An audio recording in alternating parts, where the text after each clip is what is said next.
Hubungan antar Ketua Umum PDIP Megawati Soekarnoputri dengan Presiden RI Prabowo Subianto semakin menjadi perhatian publik setelah KPK menahan Sekjen PDI Perjuangan Hasto Kristianto.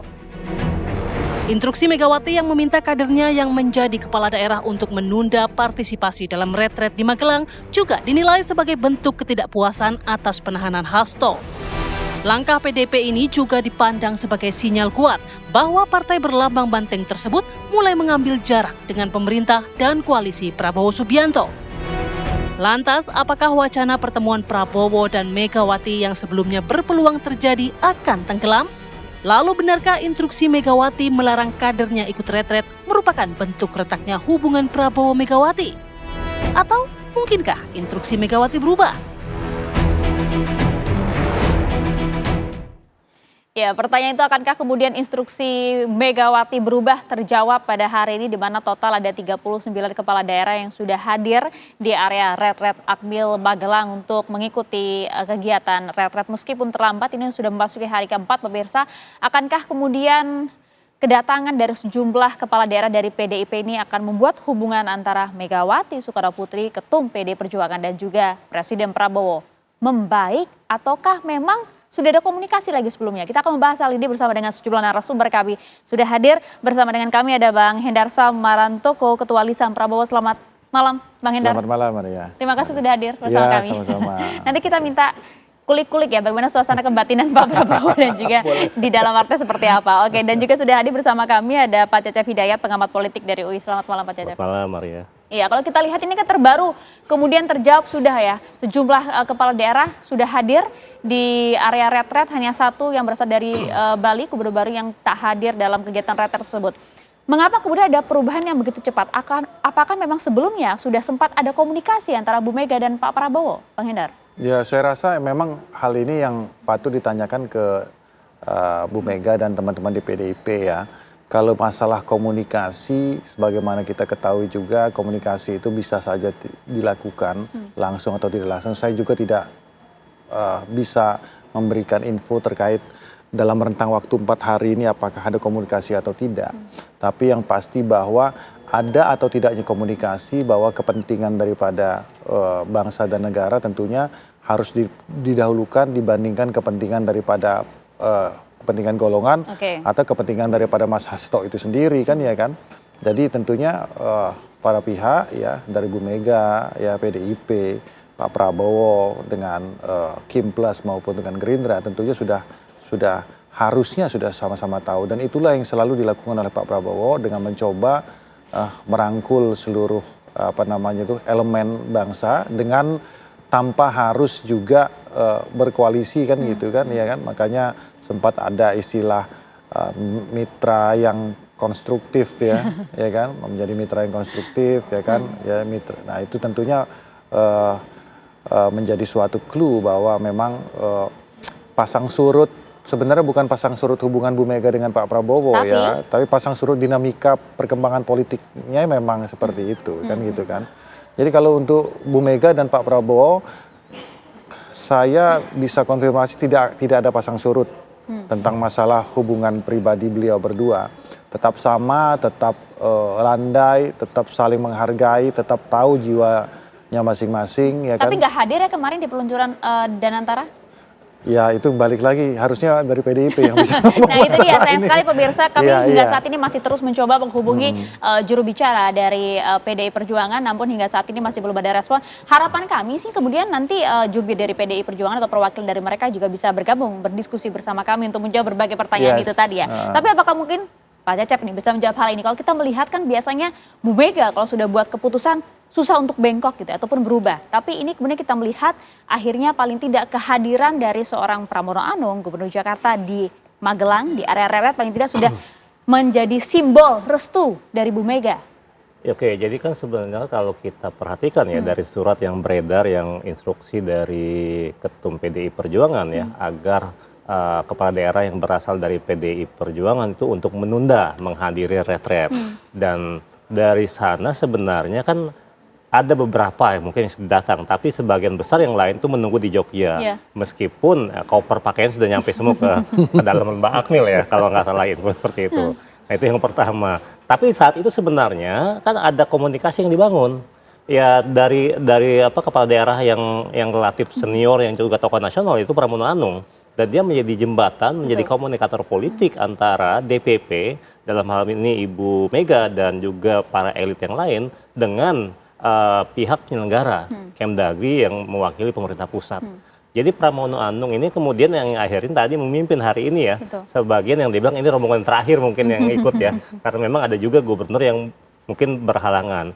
Dan memang opsi yang lain kan Kemdagri sendiri sudah membuka opsi ya. Kalau gubernur berhalangan diwakili oleh wakilnya, kalau berhalangan lagi oleh sekdanya. Betul. Jadi bahkan kayak Bali kalau nggak salah sekdanya tuh ya, yang hadir ya. Tapi kan ini seorang Pramono Anung langsung Iya, hadir itu jadi dia. sosok Pramono ini saya kira menjadi tokoh kunci yang kemudian menjembatani keinginan dari simbol. PP ya dengan kemudian pemerintah pusat. Kalau Anda melihat apakah sebenarnya instruksi yang dikeluarkan oleh Bu Mega kemarin hanya gertak sambal saja atau seperti apa sih? Kalau melihat dari karakter Bu Mega kan nampaknya Iya, tidak seperti kan itu ya? dari surat sendiri kan diminta untuk menunggu commander call selanjutnya, tapi nggak ada commander call setelahnya ya, belum ada ya. Dan yang ada adalah komunikasi dan kita lihat bagaimana di hari Minggu atau hari Senin, hari Sabtu, hari Minggu ya, itu malamnya, siangnya kan elit-elit berkumpul ke Tuku Umar semua. Jadi saya kira ada dinamika di internal partai ya. Mereka saya kira hal ini, fenomena ini, penundaan kepala daerah dari PDIP untuk hadir di retretnya Magelang, Lembah Tidar ini saya kira dipengaruhi oleh bisa dijelaskan dengan beberapa penjelasan ya. Pertama begini, dalam pandangan, dalam hemat saya, kalau kita bicara relasi kuasa ya, dalam politik kita bicara relasi kuasa, kalau tadi judulnya ini Megawati dan Prabowo, dalam konteks yang lebih tinggi lagi ya Gerindra dengan PDI Perjuangan. Memang keduanya ini dalam konteks yang bisa dijelaskan adalah masih berusaha mencari melakukan pengaruh atau dominasi, berusaha mencari pengaruh dominasi terhadap kepala daerah, minimal kepala daerah PDIP. Maksudnya gimana? Ya kan kalau kita lihat memang acara ini acara retret ya untuk kepala daerah. Tapi dalam perspektif yang lain bisa dijelaskan ini adalah konsolidasi presiden kepada sebuah kepala daerah ya termasuk dari PDIP. Sedangkan di sini yang kita lihat adalah PDIP tentu menginginkan kader-kader yang jadi kepala daerah itu tetap punya loyalitas kepada partai. Jadi tunda dulu ya, sambil kemudian karena ada persoalan ketika sekjen ditahan oleh KPK. Sehingga kemudian yang kedua di sini PDIP ingin menunjukkan soliditas internal kepada kader-kadernya bahwa kita punya persoalan, sekjen kita misalnya PDIP itu ditahan, bagaimana langkah selanjutnya? Ya kenapa bisa ditahan? Apakah memang quote unquote mungkin ya ada peran dari pemegang kekuasaan saat ini? Iya, misalnya. Oke, artinya ini bentuk kekecewaan, bisa diartikan bentuk kekecewaan Bu Mega terhadap Pak Prabowo, begitu Pak Cecep? Ya, dalam derajat tertentu bukan kekecewaan, tapi kemudian ingin penjelasan lebih kenapa hal ini bisa terjadi. Ya, karena mungkin kan proses pra-peradilan sudah ditolak yang pertama, sekarang lagi ngajuin lagi misalnya. Dan ini semua kan jadi poinnya adalah bagaimana kemudian Ibu Mega ingin melihat soliditas. Meskipun ini membuat dilema buat kepala daerah. Jadi kan muncul akhirnya kepala daerahnya harusnya mengedepankan kepentingan publik ya, rakyat mereka yang daerahnya. Sedangkan bukan masalah partai lagi, loyalitas kepada partai. Memang dilema ini jadi persoalan dan saya kira ini yang dilakukan oleh Pramono dan kepala daerah PDIP lainnya, membangun komunikasi ya, menjelaskan pada pimpinan termasuk Ibu Mega bahwa acara ini penting karena bukan dalam kerangka misalnya lihat konsolidasi kekuasaan dari Presiden Prabowo, tapi bagaimana ada berbagai hal sebenarnya, itu hal yang sebenarnya terjadi secara lumrah, secara umum ketika kepala daerah dilantik. Ada mungkin pembekalan ya atau apapun namanya oleh Lemhanas, oleh menteri-menteri terkait, oleh Kemdagri. Memang sekarang persoalannya bukan di Jakarta misalnya, tapi semuanya difokuskan, semua tersentralisasi di Lembah Tidar ini. Jadi hal ini, shifting paradigm ini yang harusnya bisa dipahami ya oleh beberapa pihak. Oke, tapi apakah betul demikian maksud dari Pak Prabowo mengumpulkan seluruh kepala daerah ini, Bang Hendar? Gini ya kan, kalau kita ngelihatnya ini kan salah satu bentuk program beliau efisiensi anggaran tersebut.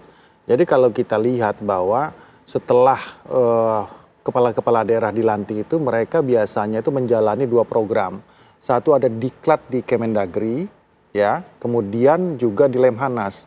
Ini memakan waktu yang 2 bulan kalau nggak saya salah di Lemhanas, dan di Kemendagri itu bisa 2 mingguan. Dan kemudian ini dirangkum menjadi satu di retret selama 7 hari. Jadi ini salah satu bentuk efisiensi juga. Isi dan materinya tuh isi yang dia ada di diklat di Kemendagri dengan Lemhanas juga. Kan gitu kan, dijadikan satu di situ. Nah, kemudian membangun sinergitas antara pemerintah pusat dan daerah ini paling penting juga. Jangan sampai ada ego sektoral yang selama ini selalu menjadi handicap, ya kan, kita dalam melakukan pembangunan, bahwa visi misi menuju Indonesia emas cita itu benar-benar harus tercapai. Jadi kadang-kadang bukan karena juga ego sektoral atau ego dari masing-masing kepala daerah ini aja, cuman nggak tahu juga apa yang mesti dilakukan kadang-kadang. Nah, inilah yang perlu pembekalan langsung dan juga membangun hubungan psikologis yang kuat, ya, antara menyamakan gitu ya visi dan juga misi presiden terhadap para kepala daerah. Tapi nampaknya Pak Cecep tadi melihat ada hal lain. Ini dalam bentuk konsolidasi politik juga di sana, Bang Hendar. Dijawabin nanti ya, sesaat lagi. Tetap bersama kami di Apa Kabar Indonesia Malam.